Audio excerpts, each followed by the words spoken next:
আপনি আশা এনজিও থেকে ঋণ গ্রহণ করতে চাচ্ছেন এবং আপনি মনে করছেন যে আপনি কিভাবে আশা এনজিও থেকে সুষ্ঠুভাবে ঋণ গ্রহণ করতে পারেন সেই চিন্তাভাবনা নিয়ে আমাদের এই ভিডিওটা দেখতে শুরু করেছেন।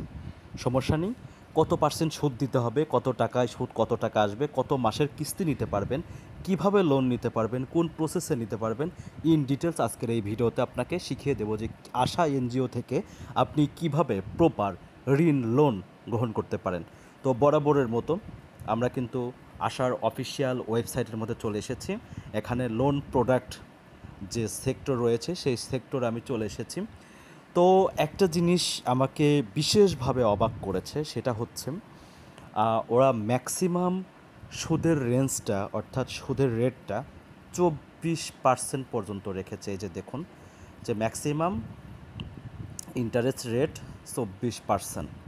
এখানে ওরা কিছু অপশন দিয়ে দিয়েছে, যেমন বিডিটি 5,000 থেকে যদি আপনি 1,00,000 টাকার মধ্যে নেন, সর্বোচ্চ 24% সুদে আপনাকে 4, 6 এবং 12 মাসের জন্য ঋণ প্রোভাইড করবে।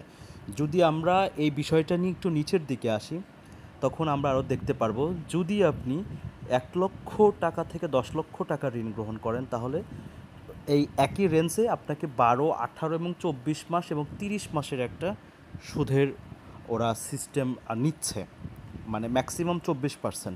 তো বেসিক্যালি আমি যতটুকু এনজিও কর্মীদের সাথে কথা বলেছি, আর এখানে আরেকটা দেখাচ্ছে, সেটাকে দেখায় আপনাদের।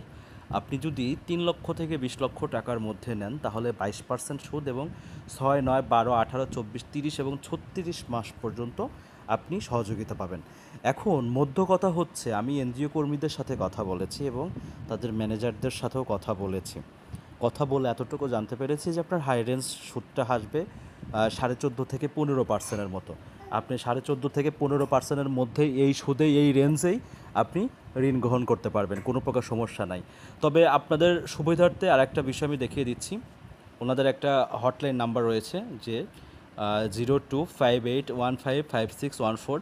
এই নাম্বারে যদি আপনি ফোন দেন, তাহলে আপনি কোন এলাকার কোন থানায় আছেন এবং আপনার থানাধীন অবস্থায় আপনার এলাকাতে আশা এনজিওটি কোথায় অবস্থান করছে এ বিষয়েও আপনাদেরকে জানিয়ে দেবে। এখানে অপশনাল হিসাবে আরও নাম্বার রয়েছে, এখানে আরও 3টা নাম্বার রয়েছে, দেখতে পাচ্ছেন। এই নাম্বারগুলোতে চাইলে আপনি ফোন দিয়ে কথা বলে আপনি কোথা থেকে বা কোন জায়গা থেকে ঋণ নিতে চাচ্ছেন, আপনি যদি আপনার নিজের ব্যক্তিগত জায়গাটি বলুন যে আপনার এই থানা থেকে আপনি নিতে চাচ্ছেন, এভাবে নিতে চাচ্ছেন, তাহলে আপনি তাদের সাথে কথা বললে তারা আপনাকে ব্রাঞ্চ এবং কোথায় কিভাবে যোগাযোগ করবেন তারা আপনাকে সহযোগিতা করবে এবং এখান থেকে প্রপারলি আপনি ঋণ গ্রহণ করতে পারবেন। এবং আপনার কিছু ডকুমেন্টস লাগবে, যেমন আপনার এনআইডি কার্ড, আপনি অবশ্যই বিবাহিত হতে হবে, এ সমস্ত ডকুমেন্টস আপনার অবশ্যই লাগবে, ঠিক আছে। আর যদি আপনি বড় অ্যামাউন্টের টাকা নিতে চান, তাহলে আপনার জমির দলিল পর্যন্ত লাগতে পারে, ঠিক আছে।